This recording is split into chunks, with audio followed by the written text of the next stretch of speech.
In the Trenches with Ryan Roxie.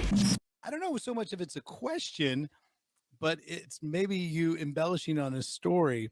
Can you tell us a little bit about the magic briefcase and the rule that you set up when you were about ready to travel to any Canadian city from the United States for any sort of leg of the Canadian tour going from the U.S. to Canada? You have to cross borders. First of all, was there such a thing as this magic briefcase? The answer is yes, there was. That is a fact, folks. The magic briefcase did exist. Fact. So then again, I'm going to let you embellish all you want, drop as many F-bombs as you want. What is the story of the magic briefcase? If on all of our American tours, there was always a city or two in Canada. So, and figuring out how to, what were we going to do about transporting drugs over the border, the answer was, the solution was simply not take any drugs over the border, period. Why risk having a show canceled? And, it just wasn't worth it. So I came up with the magic briefcase.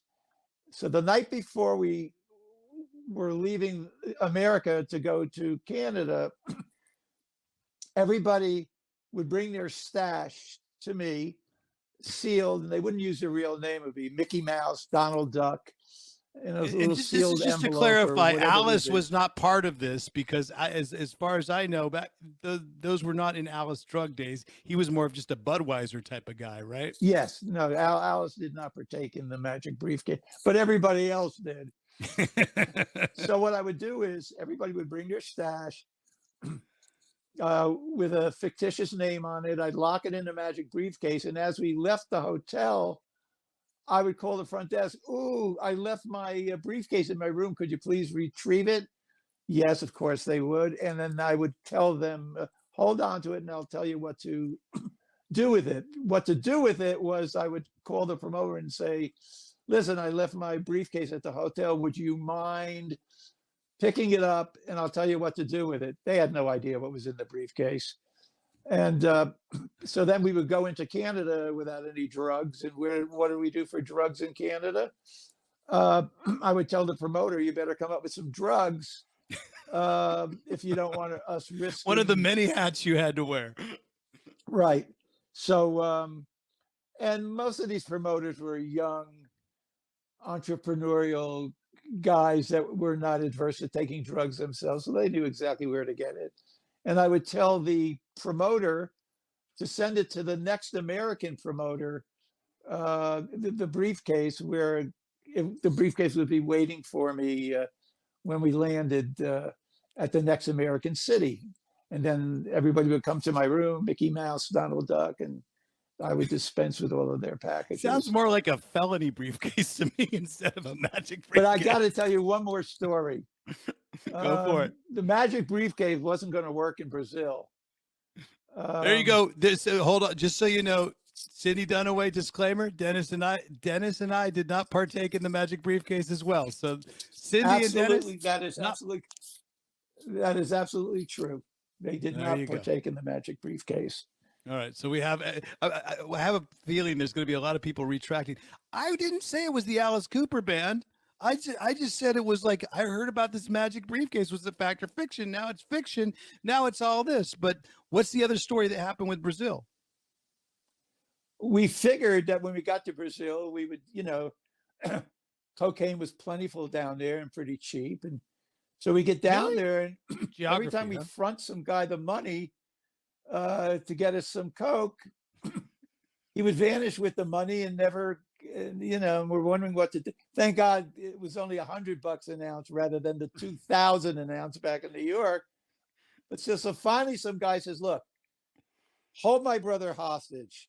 If I'm not back in 24 hours, you can kill him."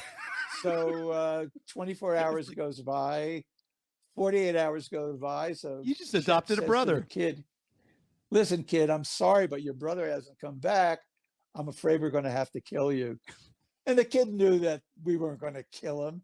And he says, I understand, but can you give my brother another 24 hours? This kid was in no hurry to leave. He was being housed in a 5-star hotel, becoming friendly with the entire tour.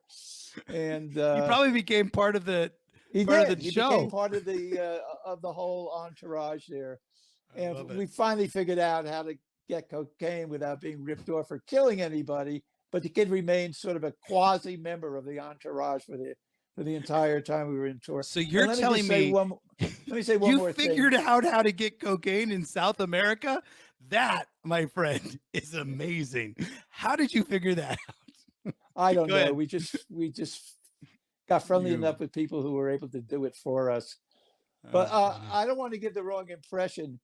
Dennis and Cindy are right. The vast majority of the people on tour didn't partake in any of this kind of stuff. So I just want to give it its proper perspective. Absolutely. Absolutely. And I'm just curious, is this story of the magic briefcase, is this included in Rock and Roll Warrior? Is this bonus material that we're hearing right now?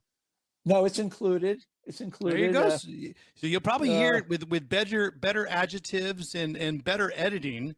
But although Vic has done an amazing job of editing, what was that last comment by Cindy? Vic, what did she put up? I know that Cindy just put up a comment. Wow, was this all your man? So that your magic briefcase had all your paperwork and money in it. That was another briefcase, Cindy, not the magic briefcase. There was 2 briefcases. Oh, okay. Yeah, so that's very true. You did have a guitar case too, and that could have held even more. I saw in one of the earlier pictures that you were and it was allegedly. You're right, Fred. I love this. There's going to be too many disclaimers on this one, but you know what? Here we go. We have musician, tour manager, dog activist as well, and alleged drug trafficker. But it's not alleged. It's just alleged.